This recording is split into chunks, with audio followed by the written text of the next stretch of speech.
Idemo pričati o 1984, jednom od najutjecajnijih romana 20. stoljeća, dijelu Georgea Orwella koje je postalo gotovo sinonim za strah od totalitarizma, nadzora i gubitka ljudske slobode. Orwell, britanski pisac i eseista, nije pisao iz apstraktne teorije, nego iz dubokog ličnog i političkog iskustva. Posmatrao je propagandu, rat, ideološke manipulacije i načine na koje moć oblikuje istinu.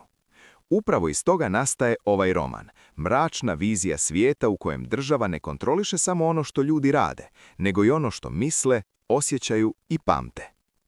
Radnja je smještena u distopijsko društvo kojim vlada partija, a njeno zaštitno lice je veliki brat, figura koja je istovremeno vođa, simbol i stalna prijetnja.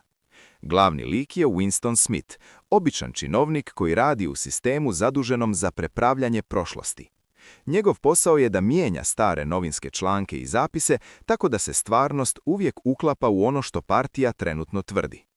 U tom svijetu istina nije nešto što postoji nezavisno od vlasti. Istina je ono što moć proglasi istinom. Winston s polja djeluje poslušno, ali iznutra osjeća duboku nelagodu. U njemu tinja potreba da sačuva vlastitu svijest, sjećanje i individualnost.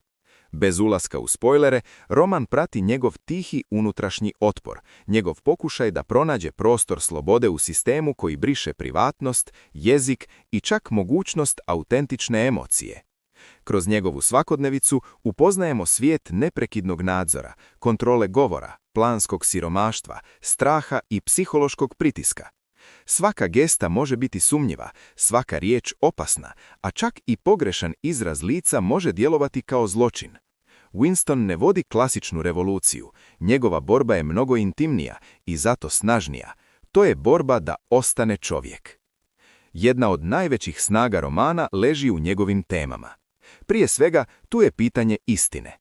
Šta se dešava kada institucija postane toliko moćna da može prepraviti prošlost i natjerati ljude da sumnjaju u vlastita sjećanja? Zatim dolazi tema jezika. Orwell pokazuje da se kontrola ne sprovodi samo silom, nego i riječima. Ako se jezik suzi, sužava se i mogućnost mišljenja.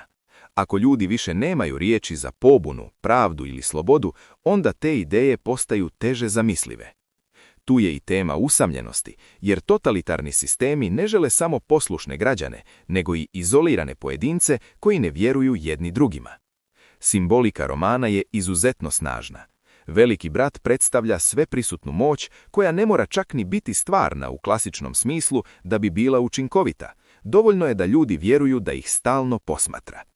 Teleekrani simboliziraju nestanak granice između javnog i privatnog. Ministarstva sa svojim ironičnim nazivima pokazuju kako vlast koristi jezik da zamaskira nasilje. Čak i sam čin čuvanja uspomene postaje simbol otpora, jer u takvom svijetu sjećanje znači braniti posljednji komadić lične stvarnosti. Poruka romana nije samo upozorenje protiv diktature u njenom najgrubljem obliku. 1984 nas podsjeća koliko su krhki istina, privatnost i sloboda mišljenja. Pokazuje kako represija ne dolazi uvijek samo kroz zabrane, nego i kroz manipulaciju informacijama, stalnu buku, strah i navikavanje na laž. Zbog toga je ovo djelo i danas snažno relevantno. U vremenu masovnog prikupljanja podataka, algoritamskog oblikovanja pažnje, političkih spinova i borbe oko toga šta je stvarno, Orwellov roman ne djeluje kao daleka fikcija, nego kao upozorenje koje i dalje odzvanja. Na kraju, 1984 nije roman koji se pamti samo po svojoj timni, nego po tome što nas tjera da ozbiljno razmislimo o vrijednosti slobodnog uma. Orwell nas ne poziva samo da se bojimo takvog svijeta, nego da prepoznamo koliko je važno čuvati jezik, istinu, sjećanje i ljudsku dostojanstvo. I upravo zato ovo djelo ostaje snažno, uznemiravajuće i nezaboravno. Hvala vam što ste bili dio Knjigarijuma. Ako vam je ova priča donijela novu misao, novu ideju ili samo jedan miran trenutak, onda je ispunila svoju svrhu.